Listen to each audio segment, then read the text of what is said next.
Well, this is a first, because this topic is I do have to film this video live, hence a lot of people see Christian dating as if it's a one-size-fits-all, as if it can be applied to everyone equally. But it's not that black and white, and there are instances of a much more difficult scenario, and just like the one I'm discussing right now.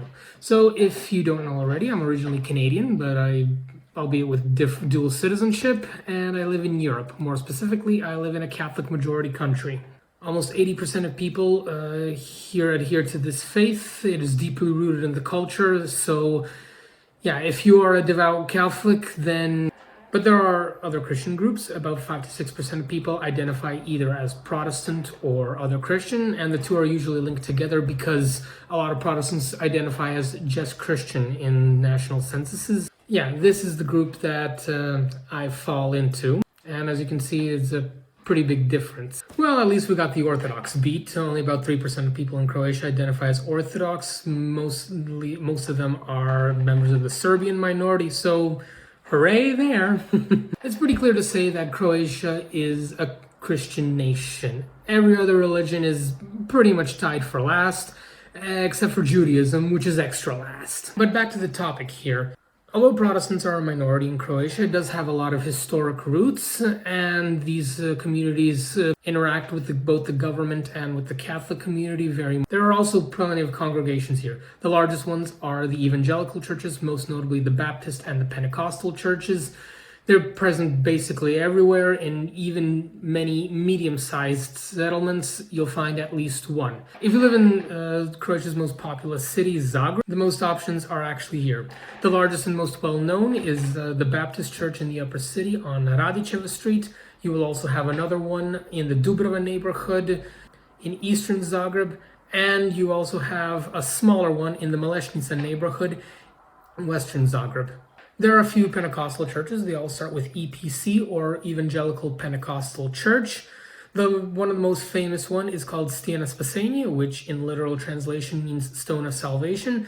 There's also Novi Savez, or New Covenant. There's Radosna Vijest, or Joyful News. There's also Riječ Života, or Word of Life. Although with that last one, I will advise caution because there are a lot of controversies surrounding it. So if you're going to go into that one, do your research first. If you're from the US and you prefer one of those non-denominational concert-style sermons, then the Pentecostal churches will be very much up your alley. There's also a Church of Christ in Zagreb, with worship services every Sunday morning, and the afternoon services on the first and third Sunday of the month. And on a personal note, I attend afternoon worship services here. If you're looking for something more high church, there are Lutheran and Calvinist churches in Croatia. The Lutheran churches fall under the Evangelical Church of Croatia, and they mostly adhere to the German minority. They're located across 13 congregations all across Croatia, most of which are in the Međimurje and Slavonia region, while there are also two in Dalmatia, one in Rijeka, one in Šibenik. I was quite surprised to see that. But also the largest and headquarters of the Lutheran churches in Croatia is the one in Zagreb. They have a beautiful church, and I will personally say I attend morning worship services here every Sunday. The Calvinist churches fall under the Reformed Church of Croatia, and they mostly adhere to the Hungarian minority. They are mostly present in Slavonia and Baranja. Now in Zagreb, they don't have an actual church, but they do have an administrative office there, and for the times when they do come over to Zagreb, they are known to have worship services there as well. The closest one actually, like actual church to Zagreb, is in Velika Pisanica, which is not far from Bjelovar. There are also churches that follow the Wesleyan or Methodist tradition, although there are only a handful of them in all of Croatia. In Zagreb, there's only one congregation that falls under the Global Methodist Union, and although it is quite small, it is very active in a lot of Christian circles. And the pastor, Vatroslav Župančić, is very well known in Christian communities all throughout Croatia. So you get the picture. There are plenty of congregations to choose from. But you're wondering, how exactly will other people in Croatia see you? Well, as it is, nothing will change. Most people don't really care, and that is the case with Catholics. They'll just see you as another sibling in Christ as well. You live a normal life just like anywhere else. There is one exception here, and that is if you are looking to find a spouse. This is where things get a little bit tricky, as most Croatians don't have the same knowledge of Protestants as they do in other nations. You pretty much have 4 options, and I want to go through every single one of them. Your first option is to find another Protestant spouse. I mean, Sure, this is the most ideal option. But remember, you are in a country where you're in the minority. Like in my case, in a country which is a single-digit minority.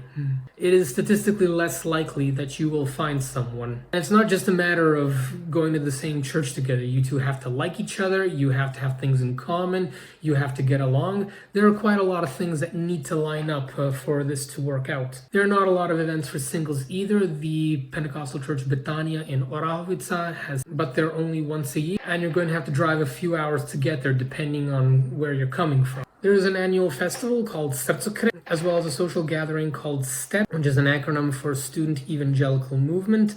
And also the Christian group Focus works closely with a lot of young people in Croatia, but none of these are tailored towards singles, so there is no guarantee that you will find a spouse, although you definitely could meet some other young people here as well. If you're a person who uses dating apps, Salt is the most popular Christian dating app in Europe, and you could definitely filter your options in order to make them only Protestant. But as it is, Salt isn't really that popular in Croatia. You could go for days on end without seeing a new profile. There's another dating app that could definitely be useful. Holy Date is actually Croatia's first domestically made Christian dating app. While it is tailored towards Catholics, it's not strictly for Catholics, so you could definitely open up an account there. In fact, the app was so popular upon launch that even the local news here reported about it. Katolik ste ili katolkinja i želite upoznati srodnu dušu s kom ćete se vjenčati. Ostvarenje vaših želja možda je na vašem telefonu, jer od jučer je dostupna prva hrvatska aplikacija za spojeve vjernika. Instalirala ju je i naša Ružica Đukić i doznala odgovore na sve što bi vas moglo zanimati. Iskoristi ovu priliku da upoznaš ljubav i blagoslov u svom životu. Poziv je to s aplikacije koja spaja usamljene katolike. Sve započinje molitvom. Nisu potrebne potvrde o sakramentima, ali jesu barem 2 fotografije. Potrebno je staviti sliku, krupnu lica, nema profilne slike da mogu biti nekakvi glumci ili mrtva priroda, citati i slično, to odmah se takvi profili brišu. Da ne bi sve bilo na fizičkom izgledu, nego da bi se stavio naglasak na osobnost, tu je i 30 pitanja. Što duhovnih, što svjetovnih. Koliko se često moliš, koji ti je najdraži svetac, jesi li protiv pobačaja i koliko ti je važna predbračna čistoća.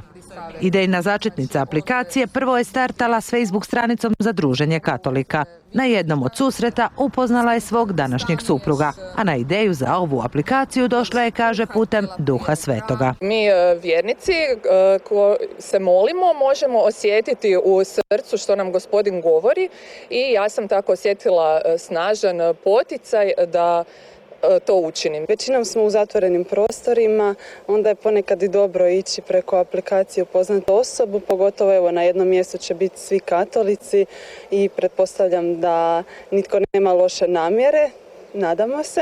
Podržavam, zašto ne. Neki su više komunikativni, neki manje, neki imaju više sreće, neki manje, neki više biraju, neki manje, neki se prilagode. Ja sam evo imala sreću da sam naišla na najboljeg.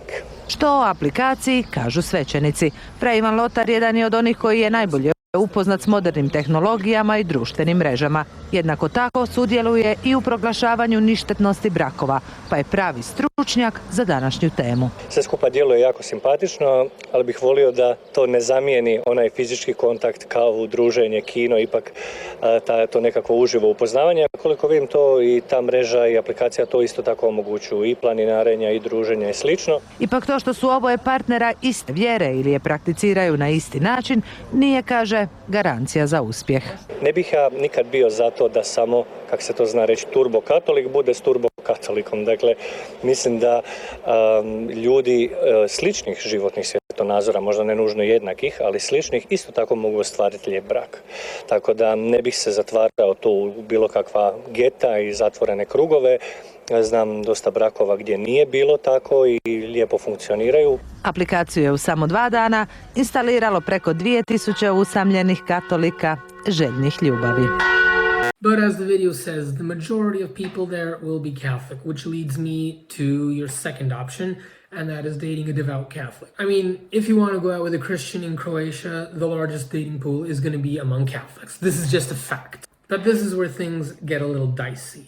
That's because a devout Catholic who goes to Mass regularly and prays with the Rosary is gonna be a little reluctant to date someone of a different denomination, especially the women. In an English-speaking country where Catholics are the minority, or in the case of Ireland, where they're at least surrounded by many other different churches, they'll be more open to dating interdenominationally for practical reasons. But in a country like Croatia, where they have very little knowledge of any Protestants, they will be more hesitant to agree to that, because they'll just think, okay, I'll just go find someone else who is a Catholic. You're almost guaranteed to face some rejection there. And you have to consider this.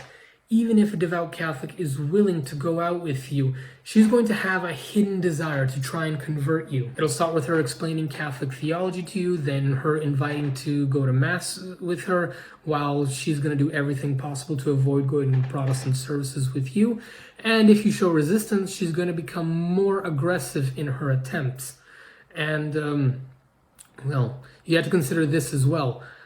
What do you think is going to happen if it comes down to a certain scenario where she realizes she can't convert you and she desperately wants a Catholic spouse only in the meantime? I mean, the question answers itself, doesn't it? Personally, this has happened to me 4 times recently. The first one actually happened about 2 years ago on a dating app. I actually met this one girl there. She was a devout Catholic as well, and originally we agreed to meet up on a date on Sunday. It was going to be on Sunday evening. It would be after I finished with the afternoon sermon, and it would be after she finishes with her evening Mass, because she would also sing in a choir, so she would have to attend more often. That Sunday morning, she sent me a message saying, look, I'm sorry, I'm Catholic, I need to date another Catholic, and then that was the end of the matter. She didn't want to take it any further. Another one happened a couple months later, where this woman who I met was initially very interested, but she didn't want to continue on the relationship for a couple of reasons. I mean, one of the reasons was because she said she only wanted to continue in Catholicism, but also the fact that she wasn't too ready for a relationship. She didn't know what she wanted, so that's where things ended off. Then there was one that happened actually in November, where I met this middle-aged woman. I mean, I was very dicey, and I was a little skeptical about going out with her in the first place. I wasn't too interested, but I still wanted to see where this went. She was a biker chick, but she was still deeply Catholic. She would go multiple times a week. She would even go to those Catholic charismatic events. But okay, I decided to give it a go. Initially, she seemed okay with my faith, but then she started trying to convert me into going Catholic when I started to not want to. She then started to not like that. We had a few arguments over that, and yeah, she just up and left. Then there was one that actually happened shortly after that, like really shortly after that. I met a girl who I actually really liked. I met her at this speed dating event. It's called Kratki Spoj. It's not a religious speed dating event, just more like a regular speed dating event for anyone. And she was the only one that matched me there, and I was very excited, and we hit it off quite well. Yeah, just when I thought things were going well, because I live in Salomon, she just out of the blue asked me this one question. Do I go to St. Anastasia's Church in Salomon? Yeah, like the one place where I would go in the hopes of meeting someone who doesn't have anything to do, or should I say where the event doesn't have anything to do with religion, I find a devout Catholic there. Well, when I heard that, I immediately knew I was on thin ice. I decided to tread carefully. I said, look, no, I go to a Protestant church. That's where her smile just turned upside down. We had a few talks about it initially. She thought, I mean, look, how is raising the children going to be like? Well, that's an easy thing. We'll teach them both Protestant and Catholic views. They'll decide for themselves what they want. That didn't sit too well with her, and that's where it ended. So, sad story, but yeah. Now, if you want to find love in Croatia's largest dating pool for Christians, well, there is still some hope, and that is option number 3, if you date a more lukewarm Catholic. She may believe in God, she may pray, she may even go to church regularly, but she still lives worldly in some areas. Such a woman may be more willing to date a Protestant, as she's going to be the more open-minded type, but you also have to ask yourself this one question. Are you personally willing to date someone who's more lukewarm? Will you be okay with her not accompanying you to worship services, at least not every single Sunday? These are questions you kind of need to answer. And naturally, the fourth option is to date someone who's non-religious. I mean, It is possible you could find someone who has no problem with you going to church as long as you don't try to convert her, but that option is really not going to work out for a lot of people. But hey, it's still an option, so I'm just putting it out there. If you live in another Catholic majority country, then you probably go through the same thing. It goes to show you that not every situation about Christian dating is the same, and some people have more difficult situations than others. These are ones that definitely need to be addressed, and that's why I made this video in the hopes of anyone who is going through a similar thing that maybe they can relate to try and find some closure and some hope as well. Something to overcome the obstacles with. To the individual, I will say this: you just need patience and prayer. Remember to not lose faith and to keep trusting in the Lord, because in the end, that is what will bring you to the other side in just about every situation. The Lord even gave me one of my best friends with whom I go to church with regularly, and I keep believing that someone one step ahead could be just around the corner. For me personally, of the 4 options, I choose option number 3. I mostly go for the more lukewarm Catholic believers. While I would like her to go to church with me regularly, it is not an absolute must, and I believe things can work out outside of that one way or another. But what would you do in my situations? Let me know down below, and let me know if you want me to make more videos like these.